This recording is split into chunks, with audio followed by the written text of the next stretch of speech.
Évangile de Jésus-Christ selon saint Luc, chapitre 12, versets 39 à 48.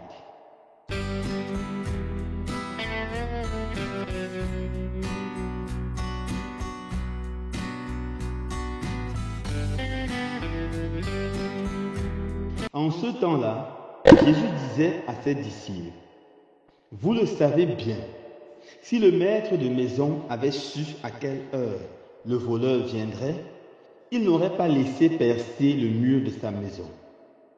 Vous aussi, tenez-vous prêts, c'est à l'heure où vous n'y penserez pas que le Fils de l'homme viendra. » Pierre dit alors, « Seigneur, est-ce pour nous que tu dis cette parabole, ou bien pour tous ?» Le Seigneur répondit, « Que dire de l'intendant fidèle et sensé à qui le maître confiera la charge de son personnel pour distribuer en temps voulu la ration de nourriture? Heureux ce serviteur que son maître, en arrivant, trouvera en train d'agir ainsi.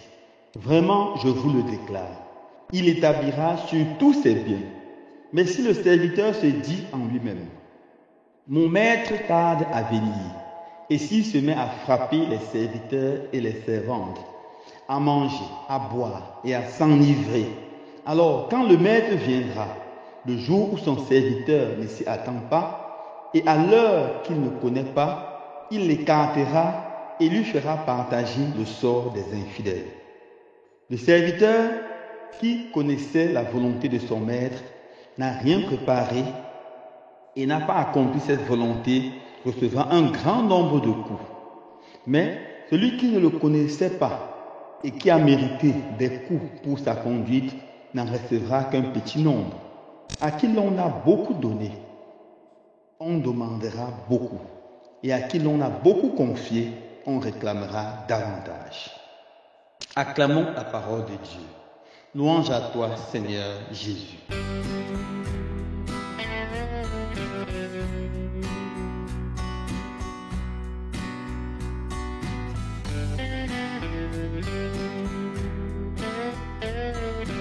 Frères et sœurs bien-aimés, dans l'évangile de ce jour, notre Seigneur Jésus nous donne 3 enseignements très importants. Le premier enseignement qui apparaît vient de ce verset. Si le maître de la maison avait su à quelle heure le voleur viendra, il n'aura pas laissé percer le mur de sa maison. Il est question ici de la vigilance. Jésus invite tous ses disciples à rester vigilants. C'est à l'heure qu'on s'entendra le moins que le Fils de l'homme viendra, que ce monde arrivera à sa fin.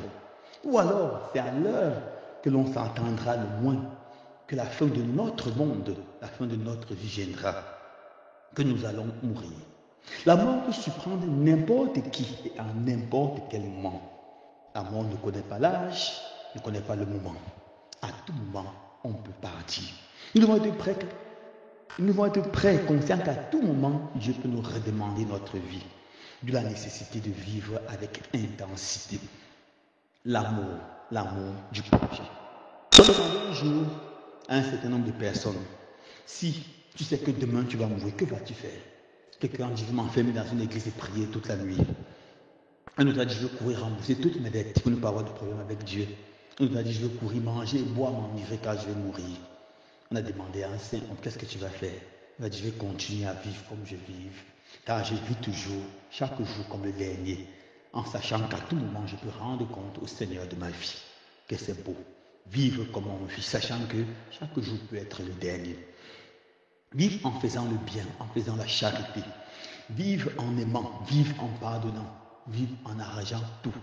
Vivre en étant proche des sacrements, spécialement le sacrement de la réconciliation, tout pour vous être en état de grâce. La nécessité d'être vigilant.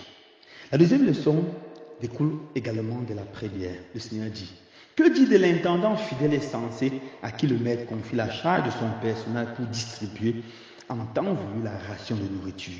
Heureux ce serviteur que son maître en arrivant trouvera en train d'agir ainsi. Ici, le Seigneur dit quelque chose de très important. Nous sommes intendants. Tout ce que nous avons et surtout tout ce qui sont sous notre autorité ne nous appartiennent pas. ils appartiennent à Dieu et nous sommes des intendants. Nous avons la charge de bien prendre soin d'eux, car nous serons jugés sur cela. Peu importe là où le Seigneur a bien voulu nous placer.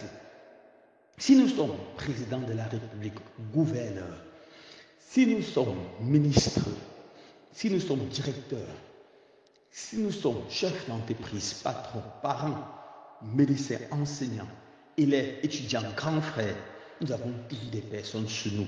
Et nous devons savoir que pour ces personnes, nous sommes l'intendant. Et nous devons bien prendre soin d'eux, car notre salut en dépend. Si je suis chargé de veiller sur des personnes et j'abuse de ces personnes, je leur donne un salaire d'esclave, je les opprime, je les oppresse. Je multiplie des stratégies pour m'enrichir et détruire ceux qui sont sur moi, détruire mes clients. Alors je rendrai compte au Seigneur tôt ou tard. Et la parole du Seigneur est claire. Ceux qui sont conscients de leur charge et n'auront pas fait leur charge recevront davantage de coups par rapport à ceux qui ne sont pas conscients de l'ampleur de leur charge. Et ceux qui doivent être conscients de leur charge doivent être avant tout les chrétiens. Les chrétiens. Le père Ludovic Lado s'offusquait en voyant le nombre de chrétiens ou le pourcentage de chrétiens dans ce pays, le Cameroun. Comment avec tant de chrétiens, un pays peut être si corrompu, si mal gouverné. La pauvreté peut être si galopante. Et qu'est-ce que ces chrétiens font? Mais qu'est-ce que ces chrétiens font? Mais où sont ces chrétiens? Mais où sont ces chrétiens? Le chrétien, c'est celui qui connaît l'enseignement social de l'Église, qui connaît que Jésus appelle à être vrai, à être juste, à éviter le mal, à faire le bien, à éviter la corruption, à éviter tout ce qui détruit, dégrade, déstabilise son frère ou sa sœur. Comment comprendre qu'un chrétien médecin peut laisser quelqu'un mourir parce qu'il n'a pas peut-être donné la facture? Comment comprendre, frères et sœurs bien-aimés, qu'un chrétien peut pratiquer la corruption dans un lieu public et même exceller par rapport aux païens? Nous devons savoir qu'à la fin de ce monde, nous serons jugés. Et ceux qui auront vécu dans le mensonge recevront un grand nombre de coups. La grande conclusion de l'enseignement de Jésus, c'est celle-ci. Ce monde passera. Ce monde passera. Ce monde arrivera à une fin et chacun devra rendre compte de sa conduite au Seigneur, au bon Dieu. Mon frère, ma soeur, vis en échappant, en gardant toujours cela en esprit. N'oublie jamais qu'un jour tu seras jugé par un Dieu bien sûr d'amour, de miséricorde, mais aussi par un Dieu de justice. Loué soit Jésus-Christ.